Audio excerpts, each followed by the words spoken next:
Hi everybody, Reese Scouts with Auto Vlog. Today we are here on this brisk but sunny Michigan morning with the 2019 GMC Sierra Denali. We're going to do our thing this morning. It's actually cold but lovely day. But we've got this big ass truck. So yeah, the Sierra is new for 2019, as is the Silverado. And this is the Denali, the biggest, rashest, loudest version of the Sierra.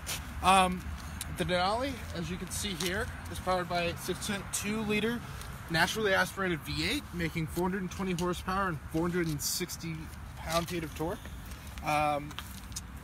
It looks decidedly different from the Silverado, which is a big selling point since really it's a reskin thing. I mean, just look at the profile. Look at how long the back doors are. We'll poke around in the interior, but it's a little chilly, so we'll get going first. One real quick thing, I am going to show you guys the multi-pro tailgate really quick. So, you can open the tailgate like normal, or this little bed insert. So you can open it like this, standard for longer loads. See here, down there, you do a step, and a handle here. Look at that. It's pretty easy to get in here. I don't remember what the weight limit is on the step, but it's several hundred pounds. It's not bad, but I wouldn't sit a bunch of people on it. Right. It's not a bench. Yeah, it's not a bench, but, you know, it's neat. It's something different for the segment, and in a segment where everything comes down to features, because everything is so capable, it is something cool and unique. We tested it for a Technology of the Year competition, so when that stuff starts rolling out, check out the videos on that. Other stuff to talk about with the Sierra is this one's got a magnetic ride, a bunch of options, but it's getting a little cold, so I'm going to use the remote start to get this thing warming up. And what do you say we rev it up and go for a ride? Let's do it. Thanks for tuning in, everyone. Let us know if you have any questions. Type them out in the comments. Let us know where you're watching from. Let's have a listen to this V8.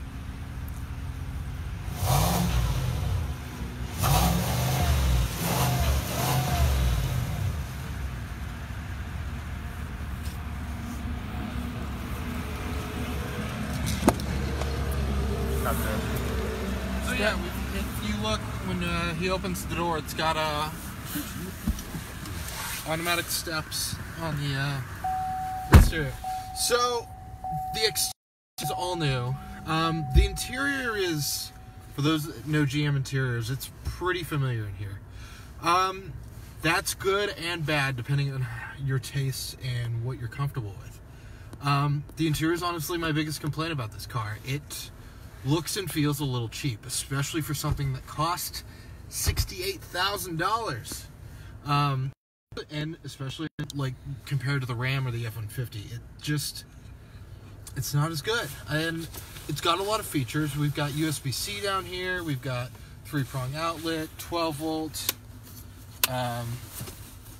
There's wireless charging, so I can take my phone, stick it on this pad, and it will start charging wirelessly, which is great. So features like that are pretty awesome, but I don't know, it just doesn't look and feel quite as nice as some of the competition. That said, it's pretty comfortable in here, Michael. I'm sure you fit well, yeah, because this thing's massive. Right. Everything's easy to use and easy to find. There's more USB, both C and Type A in here. Pretty big center console. Again, not as big as the Ram, but pretty great still. Cup holders down here. We don't know if they can fit John's Nalgene, but I'd be pretty surprised if they couldn't in here. At least in the door, maybe. Big area in the back. When we get back, I'll jump back there. But yeah, let's go for a ride. Column mounted shifter, which is kind of a throwback. No, everybody pretty much Ram's got the little dial, and Ford's got a center-mounted, just a traditional shifter in the center for some models. They use column shifters for a lot, but yeah, it's quiet. It's really comfortable in here. When I did the first drive back in August, I wasn't like super impressed with the ride quality. I don't know if it was like final tuning or what, but this one on what are worse roads actually feels a little better. Part of it is down to the suspension, part of it's down to the wheels. This thing's wearing 22, it's got 22-inch wheels, so very little sidewall to help flex. That said, it's not too bad. Oh man, the camera got messed up again. We're having some technical difficulties? Yeah. Alright. I don't know why it does that. Oh, that's unfortunate. Rotation, but follow along anyway. We'll make it work. All right, let's see how this 6.2 liter.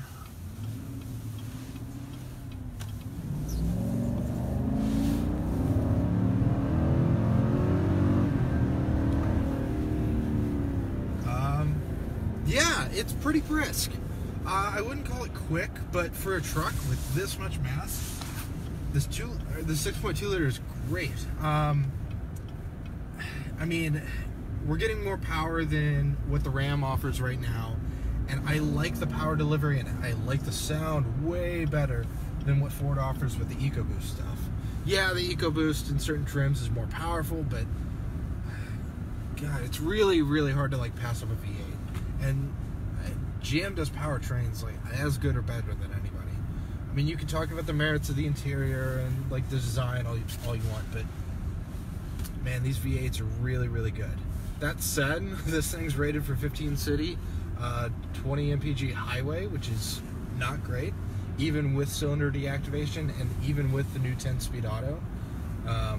This is the same transmission you'll find in the F-150, the Ford Mustang, the Chevy Camaro. I mean, it was co-developed with GM and Ford, so you'll find it in a lot of the products, but most of them are V8 powered products. And I dig the transmission. It's, Jesus Christ. Oh boy.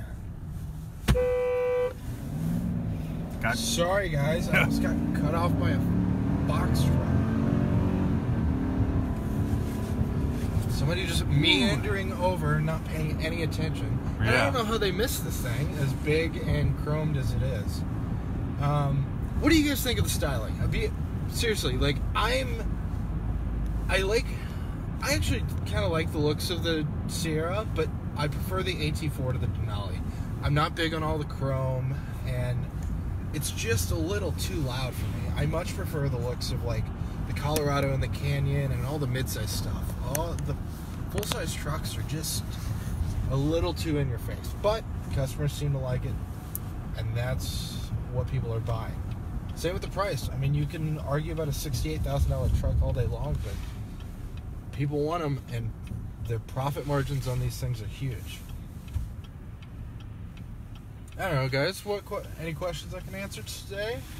Still a little early in the morning, but I've had several cups of coffee today, so I think we're doing okay. People don't seem very fond of the truck. No? That's fine. Yeah. I guess someone asked, can you use the tailgate as a table? Yes. Yeah. We'll play with it when we get back. If you guys have any questions about the tailgate, I've played with that thing pretty extensively. Jordan said if Ram had this tailgate, it would be the perfect truck. I mean, the Ram is still my favorite in the class. Right now it's the least powerful, but it's got the best interior, the best ride. I think it looks the best. John's asking, how big is the cargo bay?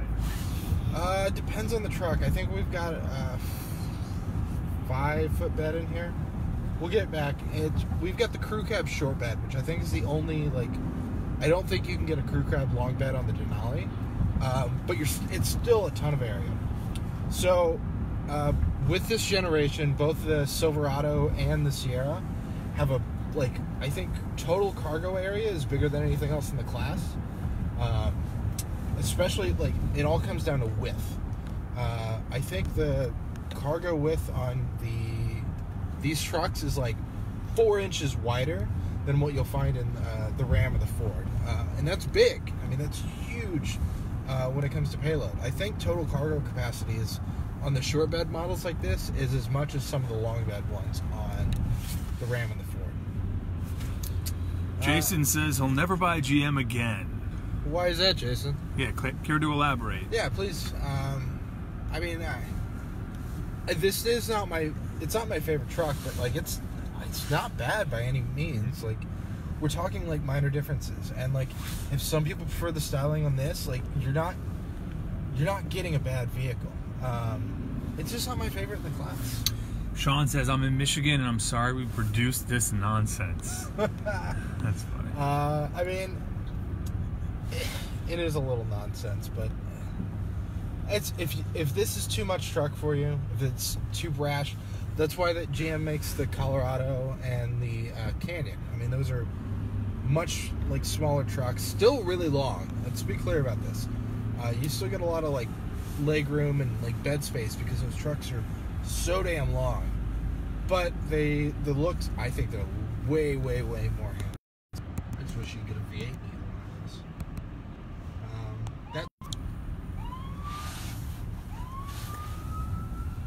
Nope, not for us. For a second there, I thought I was a... let's see. What am I going to check around? Jason says 2 transmissions in 3 years. That's why he doesn't like GM. What year did you have? Yeah, like, I mean, that's not good. Trust me, I grew up with GM products. My first vehicle was a 2002 Chevy Blazer 2-door. Oh man, traffic this morning is crazy. Really awful, guys. I'm trying to restrain my. I'm not like bad on the horn, and like I'm not a. I am. I'm from New York. Yeah, I knew guys like Michael, one of my best friends on the West Coast, is originally from Boston. These guys like drive with their hand primed on the horn. Oh yeah. Ready for like anything. It's how you communicate on the road. People cutting them off, you know. Yeah, a bird flying in front of them, whatever it is. Alvin asks, what do you think GM could do for a mid-cycle refresh for this to make it class-leading? Better interior. Interior, yeah. That is the weakest spot for this thing. It's got a great powertrain.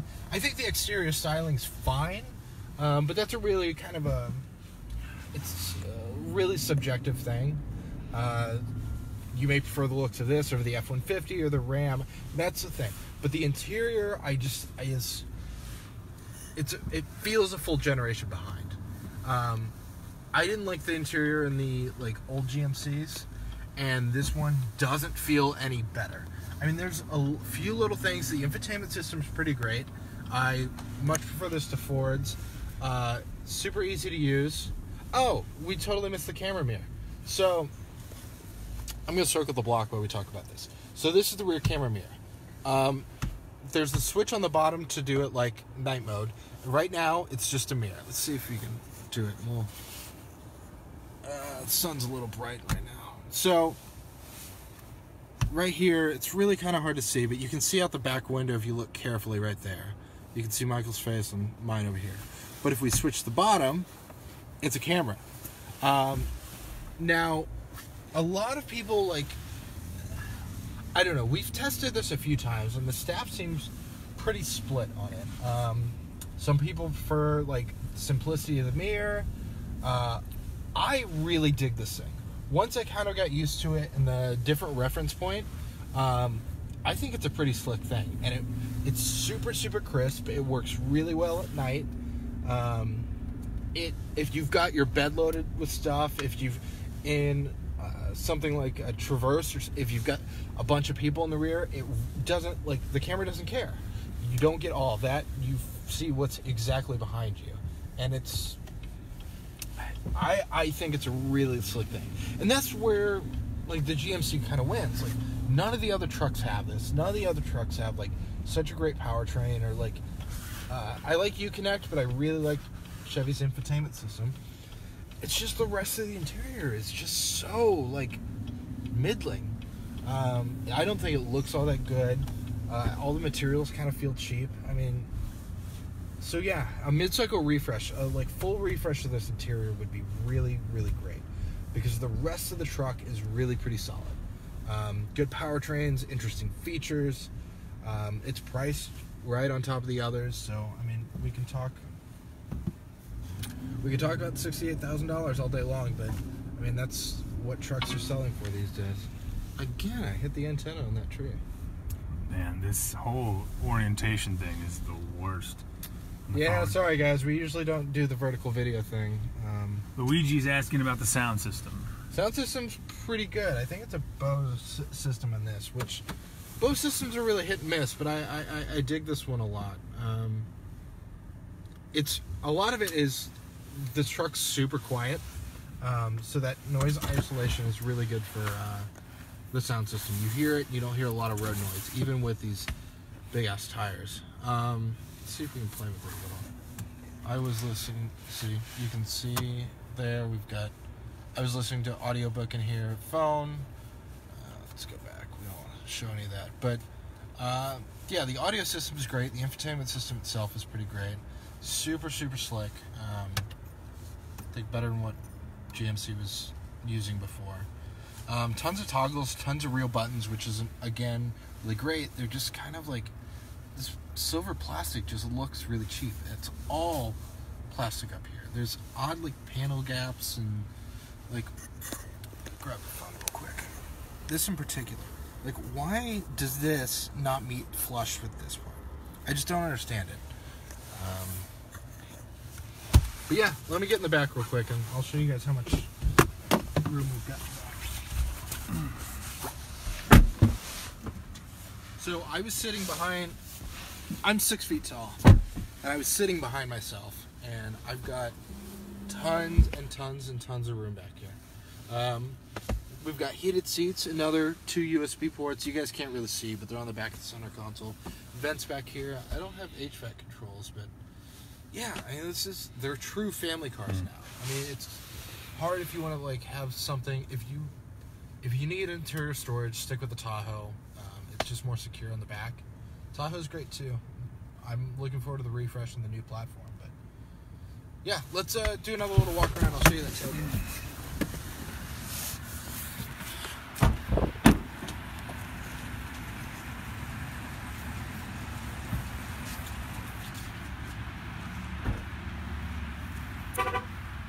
So, if you guys missed it earlier, we were talking about the multi-pro tailgate.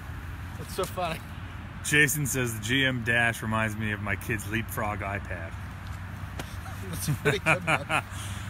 So, we've got the standard tailgate, which, I mean, it opens like a regular tailgate.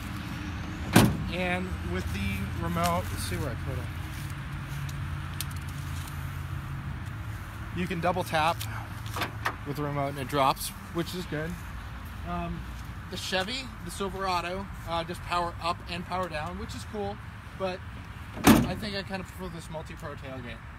So, you're asking if you can use it as a table. If you just drop it right here, it works pretty well as a bench. It's, like I said, I'm about 6 feet tall. It's about chest height. So you can use it as a table, you can use it as a bed extender. If you want to box something in, it adds another few feet up here. If you put the whole thing down, then you can drop it if you're trying to reach into the bed. It's a little easier that way. And of course, during the tailgate stuff. There's a handle over here, but you really don't need it. So, it's easy enough. I don't know, guys, do you have any more questions? If not, I think we're going to call it. It's getting a little cold out here, so let's use the remote start again and call it a day.